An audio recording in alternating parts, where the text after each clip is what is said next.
En el kilómetro 58 de la vía al llano, se encuentra un restringido e inhóspito túnel que parece invisible para la prensa nacional. En su interior, descubriremos el secreto mejor guardado por el Grupo Aval y buscaremos de una vez por todas terminar la vía. El éxito de esta investigación, acompañada de acciones legales, dependerá de la visibilidad que tú le des. ¿Listos para activar la vía y sentar al enmascarado en el banquillo de los acusados? La lluvia hizo que nuevamente cayeran piedras en el kilómetro 58. La causa de estos sufrimientos es el inclemente invierno que ha golpeado la región con serias consecuencias a una de las principales vías de comunicación del país. Ese punto también se encuentra cerrado debido a las fuertes lluvias que caen incesantemente. Las cicatrices que cada tragedia ha dejado en las rocas de esta cordillera ingobernable. ¿Estás diciendo que las lluvias de Colombia no han permitido la entrega de la vía al llano iniciada hace más de 30 años? Pero 22 años se tardó el Gotardo en los Alpes suizos, en un lugar que cuenta con estaciones y donde llueve de manera continua 3 meses durante todo el año. Además, aseguras que las montañas del llano son invencibles, como una bestia gigante imposible de ensillar. ¿Pero el túnel ferroviario más largo y profundo del mundo fue más viable de entregar? ¿Será que los titulares en Suiza también culpan a las montañas por no saber cómo atravesarlas sin poner en riesgo a todo un pueblo de morir enterrado?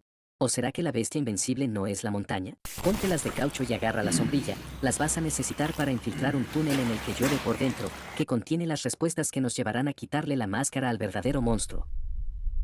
Nuestro destino es Guayabetal, entre sus atractivos turísticos ofrece una bomba de tiempo que promete sepultarlo y entre su recorrido histórico, cuenta con la tragedia vial más grande en la historia de Colombia, que ocasionó la muerte de 500 personas hace 50 años con el colapso de la montaña, por allá en 1974. 20 años después, pero en Europa, Suiza no excavó, escuchó.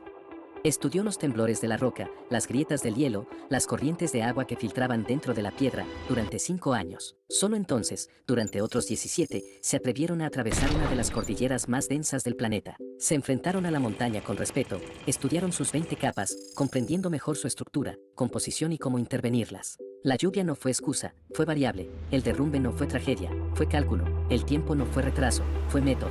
Lo que en Colombia llamamos imposibilidad, allá se llamó ingeniería. Este bitúnel Orgullo Nacional Suizo, que hoy permite el paso a 240 trenes al día, consiste en 2 tubos de más de 8.5 metros de diámetro, distanciados 40, conectados por galerías cada 325 metros. Todo a partir de 2.400 trabajadores, 5 frentes de trabajo simultáneo, con pozos de cerca al kilómetro de profundidad para bajar hombres y maquinaria. El 80% del trabajo fue con tuneladora, el resto con dinamita, en zonas como cedro y faido, con materiales de baja calidad y compactación, con rocas granulosas como azúcar. En total retiraron 28 millones de toneladas de roca, el equivalente a 5 pirámides de Giza.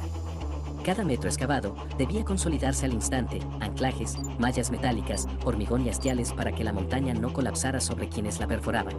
Se inauguró oficialmente el 1 de junio de 2016 tras 22 años de trabajo continuo. Una nación que eligió la ingeniería sobre la excusa, priorizando la vida sobre el colapso. Pero en nuestro país, la historia es otra. En Colombia, la montaña no es el enemigo, es la coartada. La vía al llano comenzó en 1994 con el contrato 444, firmado con Coviandes, bajo la promesa de conectar a Bogotá con Villavicencio en una carretera moderna y segura. Después de 30 años lo que hay es más de 2,4 billones en pagos adicionales del Estado, 600.000 millones en compensaciones, 288.000 millones en laudos arbitrales. A pesar de los 2,7 billones de pesos recaudados en peajes, una montaña que todavía amenaza con tragarse la carretera entera y una nueva concesión también de Sarmiento, que garantiza invertir otros 10 billones de pesos y que todo siga igual. Coviandes debía entregar túneles, puentes y viaductos de primer nivel, con el propósito de evitar nuevos deslizamientos, como quedó pactado en el adicional 1 de 2010, pero entregó obras llenas de filtraciones, lodo y sobrecostos. La montaña no fue escuchada, más bien silenciada con concreto. Los túneles del llano no respiran, se filtran, lloran y se quiebran. En el túnel 13, el agua se desliza como lágrimas de una montaña enferma. En los viaductos, el acero se oxida antes de inaugurarse. La interventoría había advertido fallas en los diseños, cimentaciones débiles y errores de cálculo. Aún así, el Estado aprobó prórrogas, adiciones y pagos como si todo marchara bien. La concesión culpa a la lluvia, pero el verdadero derrumbe empezó en los contratos, obras sin planeación, interventorías ciegas, adiciones eternas y saludos a la bandera. En 2023, un laudo de la Cámara de Comercio de Bogotá dictaminó arbitrariamente que los colapsos del túnel y los derrumbes en el kilómetro 58 no eran culpa del concesionario sino de condiciones geológicas imprevistas. Así, el Estado quedó a cargo de pagar las reparaciones de unas obras que ya había financiado. Esto no es nuevo, de hecho, fue a través de laudos que la concesión comenzó a desligarse de sus responsabilidades contractuales para tirárselas al Estado. Un claro ejemplo fue cuando apartaron el tramo 1 del contrato original y se eximieron de financiar el mantenimiento y rehabilitación de los tramos 2 y 3. El túnel 13 no opera, los túneles 14, 15 y 16 tampoco. El puente Chirajara se terminó, pero es inaccesible. Coviandes salió de los reflectores con la cara lavada, junto a la concesión coviandina del mismo dueño, concesión que inició en 2015, pero la montaña sigue ahí, entre lodo y despojo, a pesar de las dos concesiones. Mientras tanto, Guayabetal vive bajo la sombra del abismo, esperando una vía que no se derrumbe y un Estado que no lo entierre. Llegamos a la zona comercial de Guayabetal, Cundinamarca, municipio vecino del kilómetro 58 de la vía al llano. Allí se encuentra Mesa Grande, una montaña perforada en 2013 como parte del circuito de túneles construidos por Coviandes para desarrollar una ruta, disque de doble calzada. Desde esa época los deslizamientos no han parado en la ladera, devorando un viaducto entre los túneles 13 y 14 y desplazando 600.000 metros cúbicos de tierra desde el 2019, lo suficiente para llenar 6 veces el estadio El Campín. Un poco más de la mitad de la cantidad de tierra que en 1974 sepultó a centenares de personas a 2 kilómetros sobre la misma vía en Quebrada Blanca, tragedia que, pudiendo ser una costosa lección de la composición de la zona, la amenaza y retos que representaba, se convirtió en una deshonra a la memoria de sus muertos. Por eso estábamos allí, para mostrar y entender lo que había bajo la alfombra, buscando evitar una nueva tragedia. Según la inteligencia que hicimos previa a nuestra llegada, había 2 formas de entrar al túnel 13. La primera, a través de la quebrada Perdices, y otra más directa, escalando los escombros del viaducto 1 y el derrumbe, lo que era una sentencia de muerte casi segura. Elegimos la quebrada. Una semana antes uno de los nuestros reconoció el terreno, con el objetivo de identificar los cambios de turnos y horarios de vigilancia que nos permitieran infiltrar el túnel en el momento preciso. Es decir, a las 5 de la tarde, justo entre el cambio de turno de los guardias.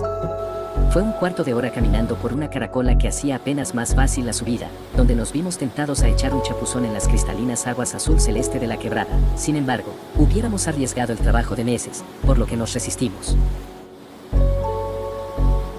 Llegamos al viaducto Perdices, frente al túnel 14, que con el 13, el 15, el 16 y el puente Chirajara prometían mejorar la conectividad vial entre Bogotá y Villavicencio, que aún después de 5.9 billones pagados a Coviandes siguen sin prestar ningún servicio.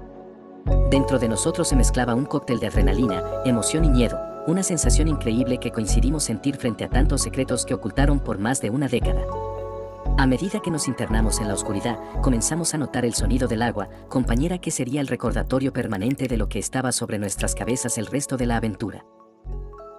Una donde solo 10 pulgadas de hormigón nos cuidaban de los millones de toneladas de bosque encima nuestro.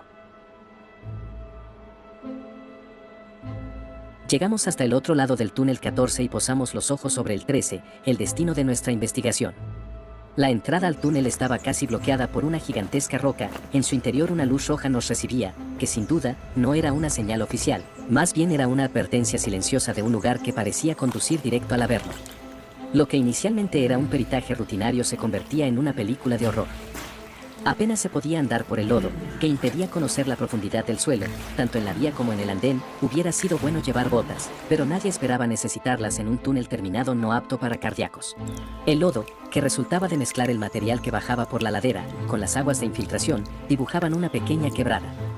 Algo muy contrario a la misión ingenieril, que pretende conducir las aguas de manera controlada a zonas de descarga hídrica, lo que claramente no estaba pasando. Nos tocó hacer maromas para cuidar los equipos de toda el agua que caía del techo, no solo proveniente de las innumerables grietas, sino también de los improvisados lloraderos que colgaban de la superficie de la caverna en la que se había convertido esta obra. Caminamos por la acera izquierda, el piso colapsaba en algunos tramos, estalactitas crecían desde el techo, con el goteo constante de agua rica en carbonatos de calcio, algo bastante singular para un túnel, pues son estructuras que crecen en promedio 0.5 milímetros por año y había unas de 5 centímetros. Estábamos en una caverna de medio siglo de antigüedad.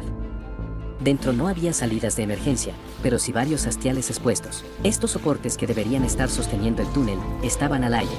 En las paredes, marcas en letras rojas pintadas a mano desde el kilómetro 57, señalando los puntos más afectados del túnel que coincidían en la parte exterior con el gigantesco derrumbe de 2019. Prueba de la conexión entre los errores de diseño del túnel y dichos movimientos en masa. Según el estudio presentado por la Sociedad Colombiana de Ingenieros, los últimos 200 metros de túnel fueron construidos extremadamente cerca de la superficie de la montaña, creando una zona de menor presión, por lo que los materiales estaban menos pegados unos con otros, lo que sumado a otro detalle que estábamos por ver, fue la causal del precolapso. Tras solo 10 metros de recorrido, decidimos detenernos. Nuestros ojos no podían creer lo que estaban viendo. No existía la geomembrana que habíamos visto en el túnel 14, que redirigía el agua de la montaña hacia los lados del túnel. Podíamos ver el plástico sintético usual en este tipo de obras, faltando en por lo menos 200 metros de la estructura. Más adelante encontramos lo que fue una de las piezas claves de esta investigación. Pudimos observar con detenimiento la estructura que recubría el túnel, hecha únicamente con concreto lanzado. Solo un cascarón disque de 20 centímetros de concreto disparado a presión sostenía el túnel. Su estructura estaba quebrada en 1000 pedazos. El hueco en el que estábamos metidos se estaba sosteniendo por obra y gracia del Espíritu Santo. Hagan de cuenta que esta gente quiso construir en roca sólida, pero sobre una montaña hecha de arcilla y arena suelta. Es como taladrar un arenero. Al túnel 13 le faltaron por lo menos 30 centímetros adicionales de concreto vaciado. Estos eran la diferencia entre estabilidad y desastre. En el túnel 11 sí los pusieron. ¿Por qué aquí no? ¿Negligencia o estrategia? El fracaso de Coviandes con el túnel 13 obligó a una solución provisional en el KM 58, un puente de más de 700 metros que el gobierno, a través de la ANI, tuvo que construir para rodear la montaña Mesa Grande, reduciendo los cierres en el sector. Pero no te confundas, este puente solo es una curita para un problema que sigue sin solución sin abordar la problemática principal, el túnel 13, que no solo anula la operación de estas obras, sino que de colapsar, generaría un represamiento sobre Río Negro, originando una avalancha que devoraría todo a su paso, incluyendo a Guayabetal. Por eso, este proyecto viene investigando y exigiendo al Estado su intervención urgente, buscando evitar una nueva tragedia y poner al servicio la vía, a través de presión mediática y acciones legales, que esperamos radicar en los próximos días. Momento en que esta historia que estamos escribiendo continuará.